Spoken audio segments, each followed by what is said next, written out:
future Misty here, popping on to say I'm gonna have a scratch on my cheek and a bruise on my forehead in this, possibly.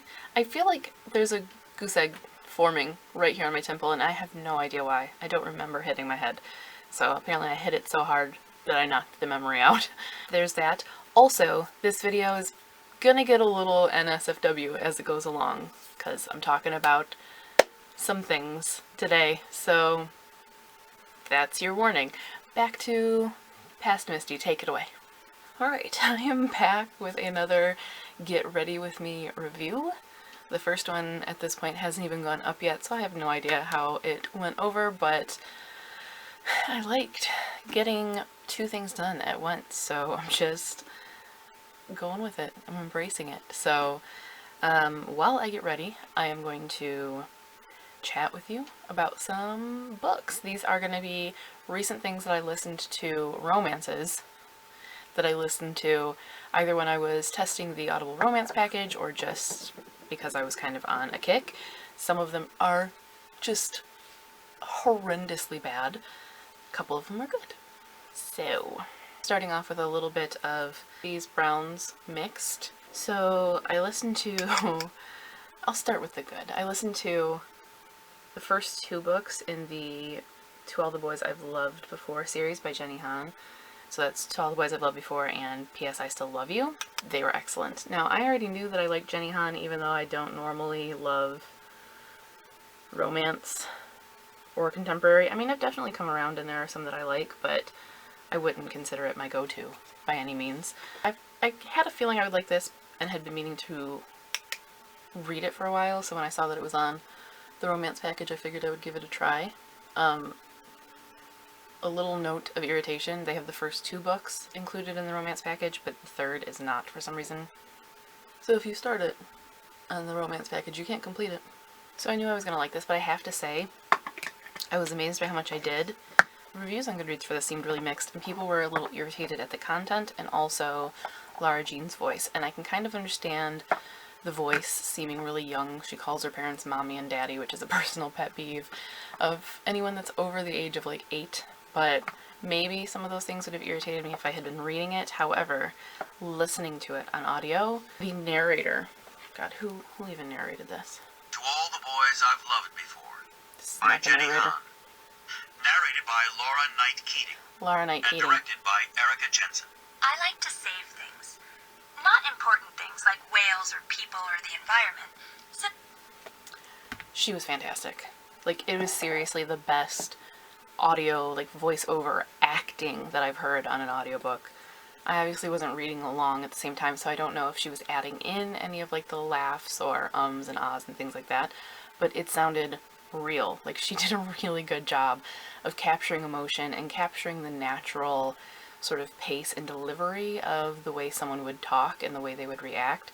So instead of just reading the lines, she kind of embellished the lines with, you know, those little sound effects, those noises that you make, and it was so good. She did emotion so good. She did the best old lady voice that I've ever heard.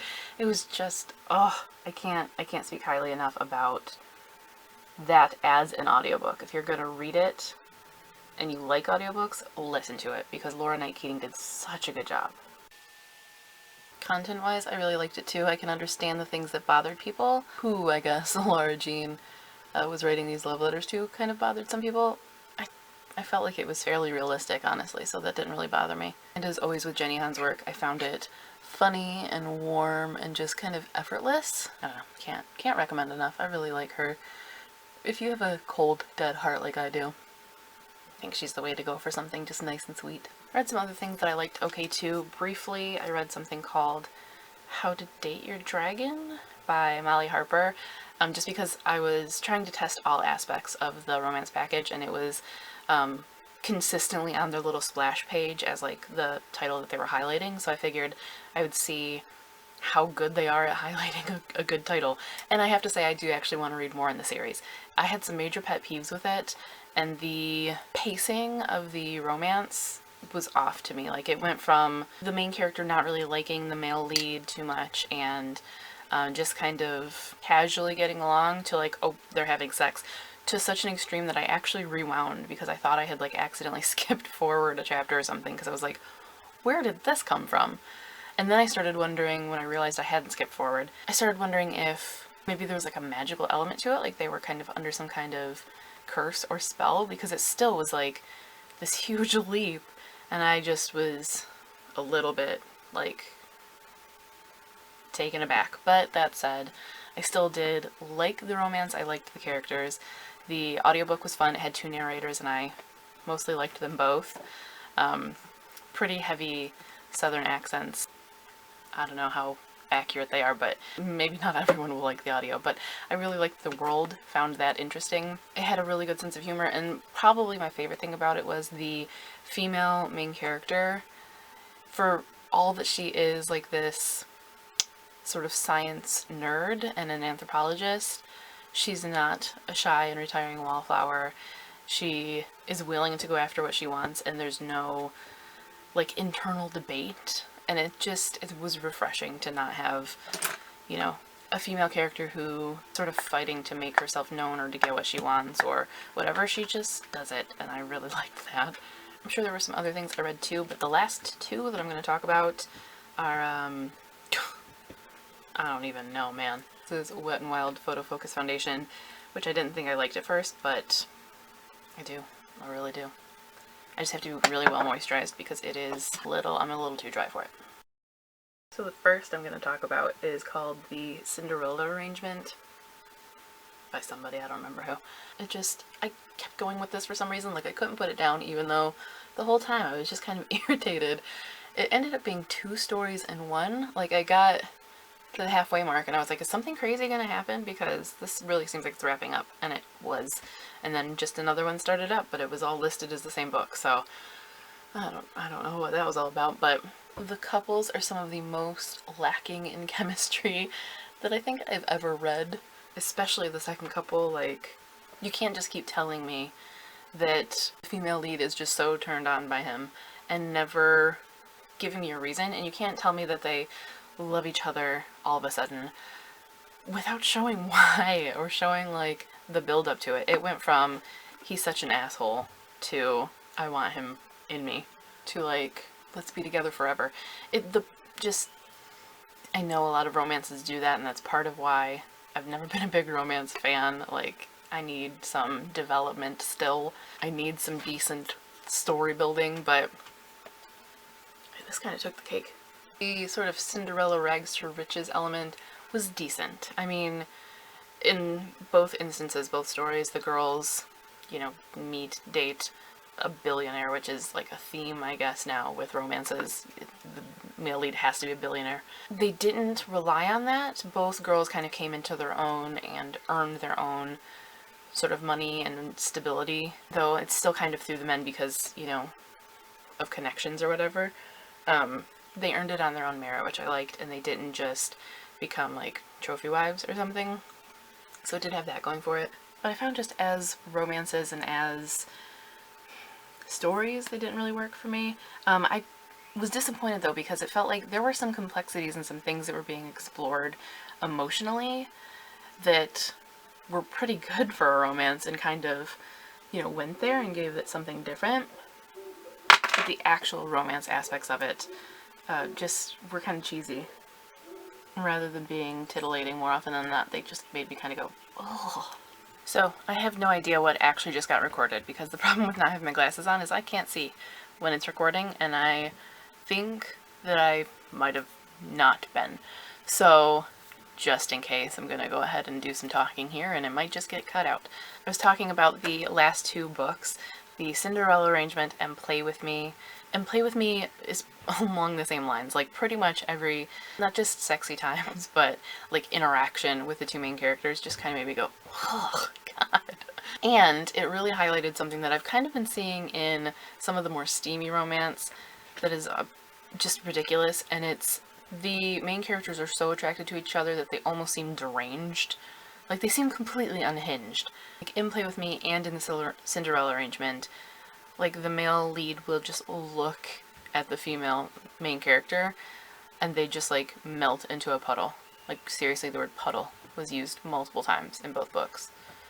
You can infer what you will from that. See, it's so over the top. It's so cheesy. Like, they just, The lead of Play With Me, Meg, I think her name was, starts off hating the male MC, as is fairly typical, but for no real reason. Like, it's just kind of silly, honestly. But then almost immediately she ends up realizing the error of her ways and just thinking he's the greatest guy ever. And then from that point on, it's like he can't breathe without her, like, falling apart. It's so silly.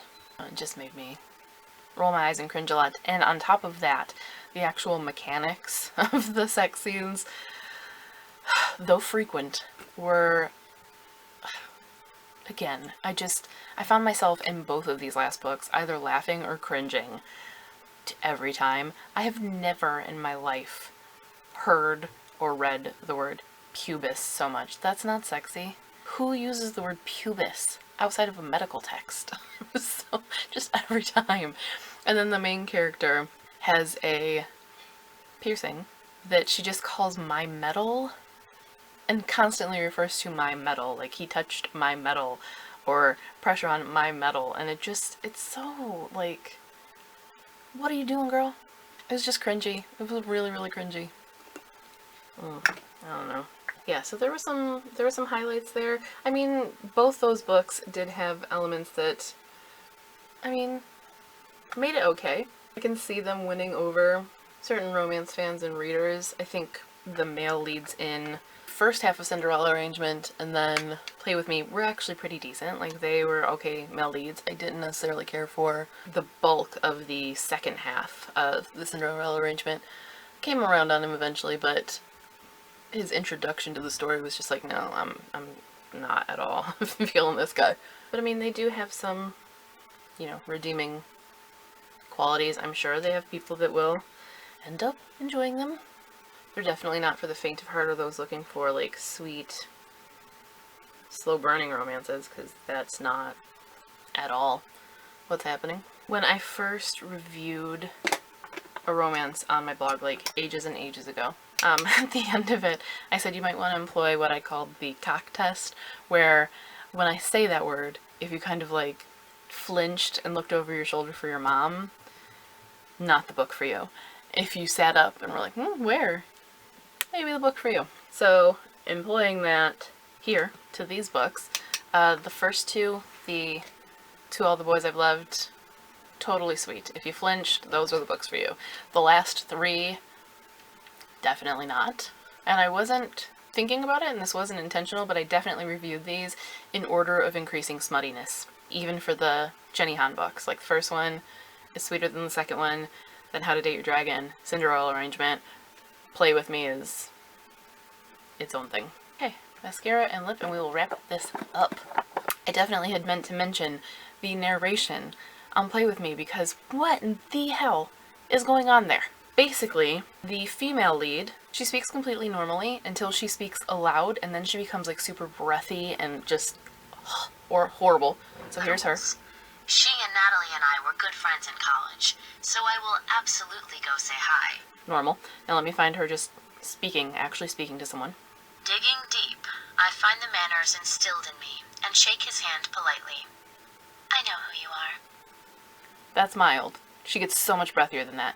Like, seriously, like, little girly baby voice. Blah. And then all of the male characters, like this narrator, she just, Jennifer Mack, sorry Jennifer, but she cannot do male voices. They all, the male lead sounds like a 90s after-school special surfer dude, a little bit. Maybe meets Beavis and Butthead. Then every other male character in it, like, sort of incidental characters, not, like, named characters, but, you know, like, alarm man and front desk guy, all those, either sound like they're from the Bronx or Jersey, like, bad knockoff Soprano. No matter, it's set in Seattle, and then at one point they go to Miami, and still the male characters sound like that? Like, just, is this the New Jersey diaspora? I don't get it. Unless, of course, they're a football player, because the male lead is a football player, so his friends are in the book sometimes. And those characters tend to be really, like, yo, yo, yo sounding. I bet you can imagine why. So just from a narration standpoint, this was a major fail. Really, really just, I was a little irritated with it. And it just made it, like, I don't want to hear that, like, grating Beavis Surfer voice in sexy times. So, I think that's it for now. Lipstick, if you're wondering, is Kat Von D Lolita. And the mascara is Elizabeth Arden Grand Entrance. That's me with my top knot that's just staying this way. But yeah, so here was another random get ready with me. Those are my thoughts on some things. I don't know how I feel about a lot of them, but if you read them, I would really like to know how you feel about them. But that is all for this video. If you guys like this, let me know and I'll do more. If you hate this, also let me know that, but like gently. But until next time, thank you guys for watching and happy reading!